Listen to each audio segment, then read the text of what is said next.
Of course ISO matters, but it also doesn't.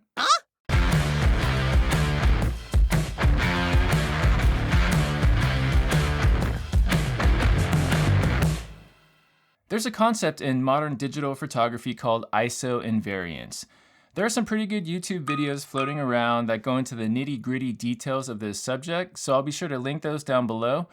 But for the purpose of this video, I want to give you guys a high-level overview of what ISO invariance is, and more importantly, how it affects you and the way you shoot. So let's get into it.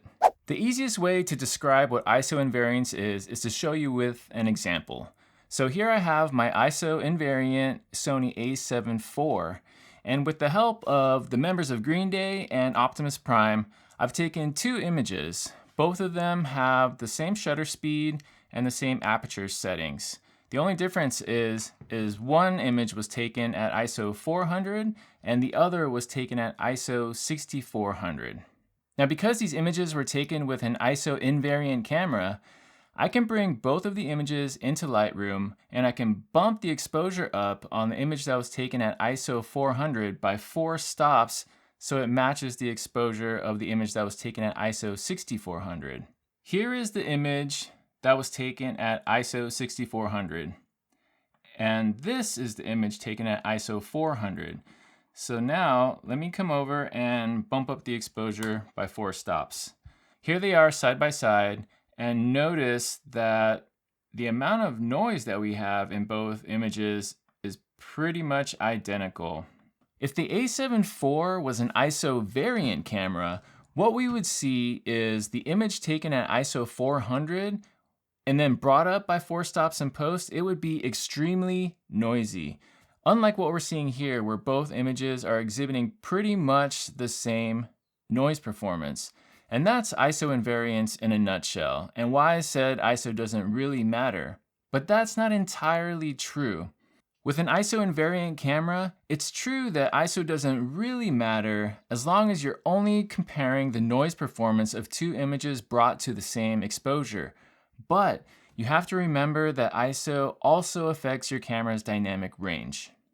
Typically, as you increase your camera's ISO, your dynamic range also goes down. Now from a high level, dynamic range is your camera's ability to capture the brightest and the darkest points in a scene. You always want to maximize your dynamic range, so ISO does matter in that respect. So what does this all mean for you in a practical setting? Now imagine you're out shooting street photography at night and you come across a really tasty neon sign and there are some people in the foreground that you want to get in the picture as well. Now at this point, I think a lot of photographers would expose to the people because that's what's kind of still being taught these days. And from we've seen in the original demonstration that's fine from a noise point of view. But what you have to be careful of is that if you have to bump your ISO up too much to expose for the people, you risk blowing out your highlights, blowing out the neon sign, and losing all that detail in the highlights. Remember, if you're shooting with an ISO invariant camera, it's always better to expose for your highlights because as we now know, you can bring your shadows up in post without worrying about adding more noise than you would have gotten if you had exposed to the same point in camera.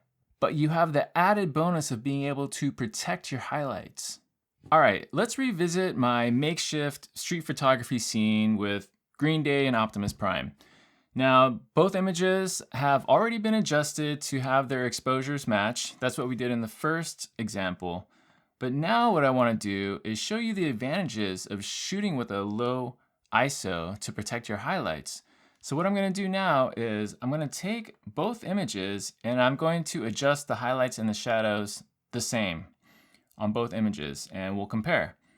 So just for the sake of being fast, I'm just going to drop the highlights down all the way on both images. So this is the image taken at ISO 400. I'm going to drop those highlights down and I'm going to bump the shadows up to like 53. That looks pretty good. And I'm going to do the exact same thing on the other image. So all the way down, and then 53. Okay, now if we go back and we compare the two side by side, what you'll see is, again, the noise performance is almost identical between the two. But pay attention to the highlights.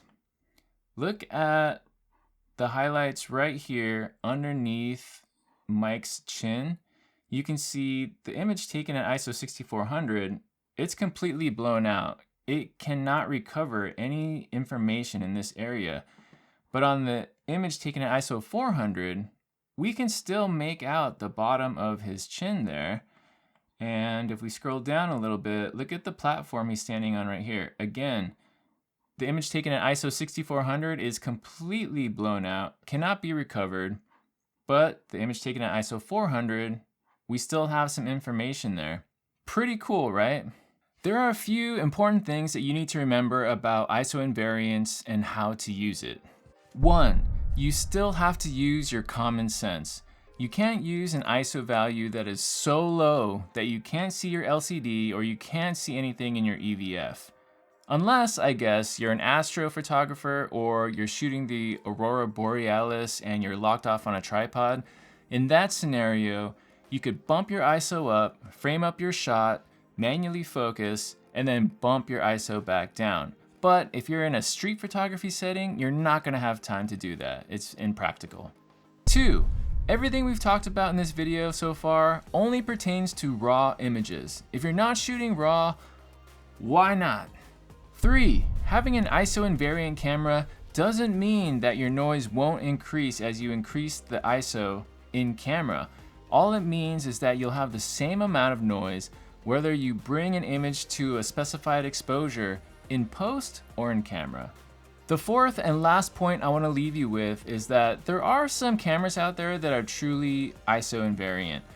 However, most of the cameras that I've seen have different levels of ISO invariance. For example, I'm a Sony shooter, so I'll put an image on the screen right now that shows the Sony A7iv, and as you can see, it has 2 different levels of ISO invariance, and they roughly correspond to the dual native ISO of this camera. Like I said earlier, most modern mirrorless cameras are ISO invariant to some extent. If you want to check if your particular make and model camera is ISO invariant, I'll leave a link to a website down below that has a pretty comprehensive list of cameras.